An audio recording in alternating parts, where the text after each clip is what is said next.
8 ways how kindness will ruin your life unless you practice it with wisdom.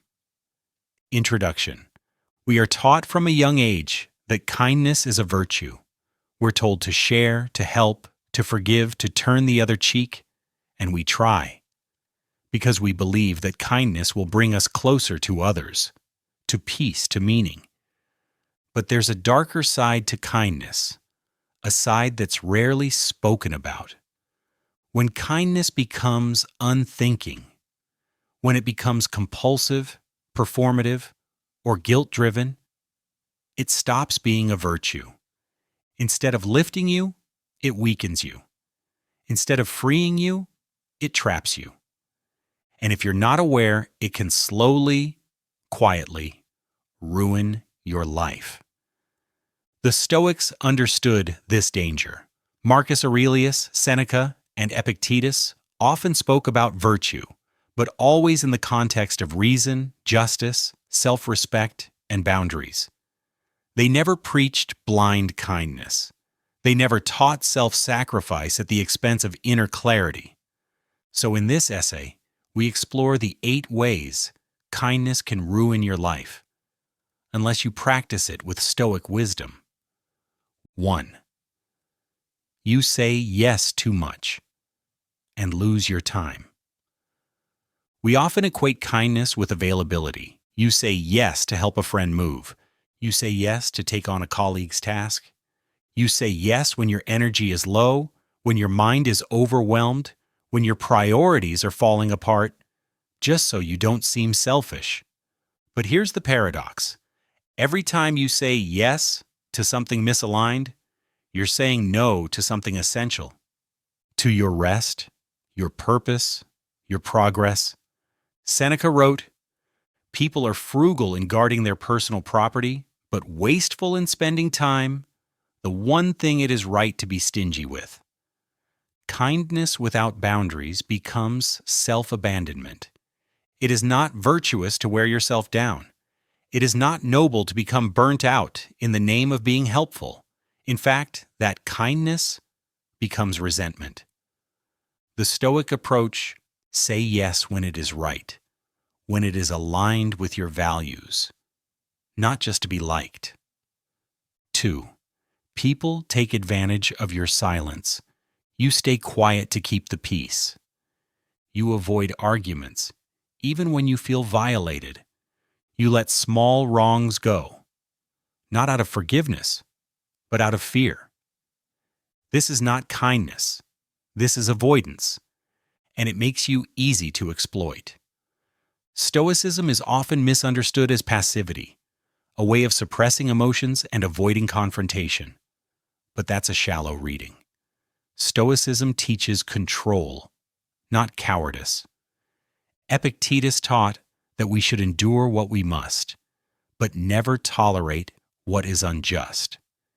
If someone disrespects you and you remain silent under the guise of kindness, you're not being strong, you're being permissive. And what you permit will persist. 3. You avoid conflict and enable injustice. Kindness tells us, don't fight, don't criticize, don't offend. But this philosophy, if taken too far, turns you into a bystander in the face of wrong. History is full of nice people who watched as evil spread, not because they supported it, but because they didn't want to cause a scene. They didn't want to make things worse. They chose comfort over conscience. Marcus Aurelius warned, "If it is not right, do not do it. If it is not true, do not say it." And sometimes the truth requires conflict. It requires that you call someone out, that you stand your ground, that you say, "No, this isn't okay." Being kind doesn't mean being agreeable. It means being just. And justice demands courage. 4. You confuse kindness with weakness. There's a certain look people give to the kind-hearted, a condescending sort of smile. She's too nice. He's soft. They're harmless. And if you're not grounded in your self-respect, you start to believe it. You start to act smaller, quieter, more apologetic. Because kindness, in the wrong hands, is treated like weakness. But Stoicism reminds us, true kindness is an act of strength. It takes immense power to remain calm when insulted, to act with compassion when others act with cruelty, to offer forgiveness when you could seek revenge. That is not weakness, that is mastery. But remember, if your kindness is ever begging for approval, if it ever comes from a place of insecurity, then yes, it becomes weakness. The fix? Root your kindness in dignity, not desperation. 5. You try to please everyone and lose yourself. People-pleasing is a subtle form of self-betrayal. You want others to like you, so you agree with their opinions. You mimic their energy. You suppress your needs. You change shape, hoping to fit.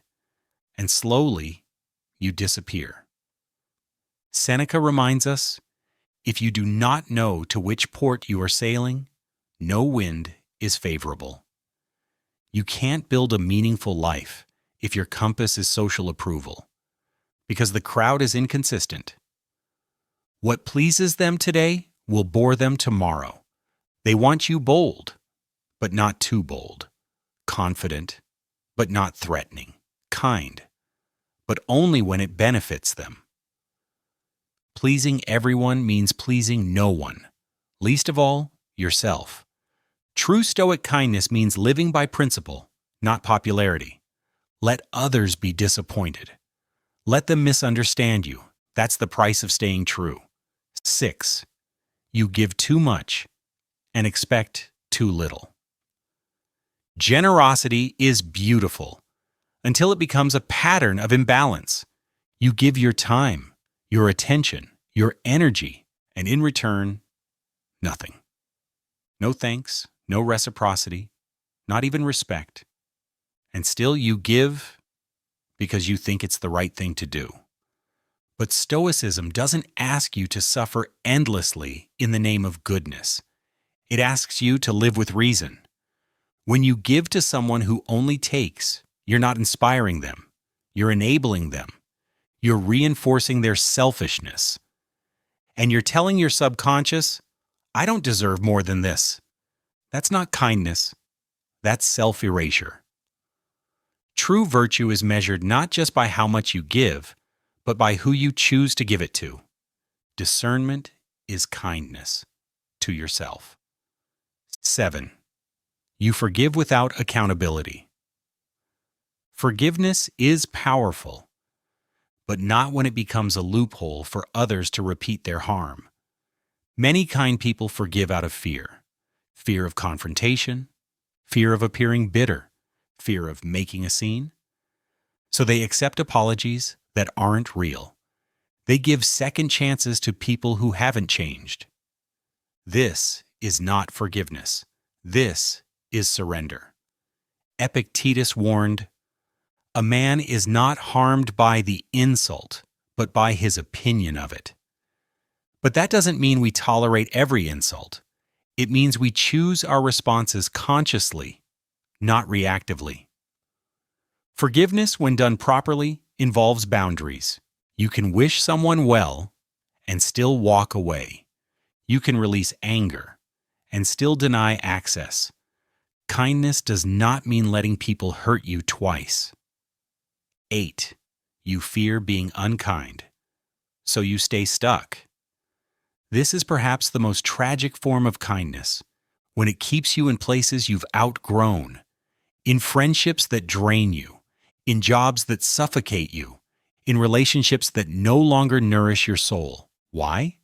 Because you don't want to be the bad guy. You don't want to disappoint. You don't want to seem unkind.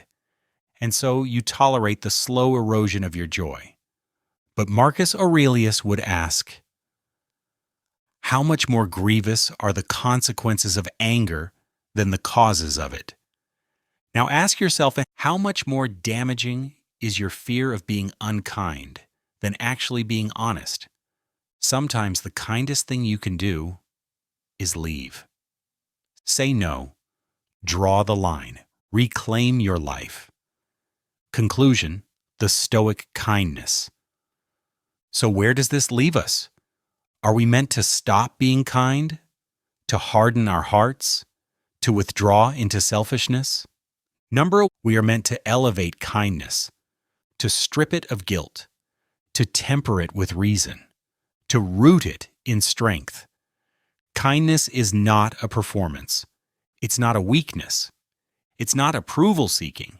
It is a powerful, conscious choice, best made by those who know their worth.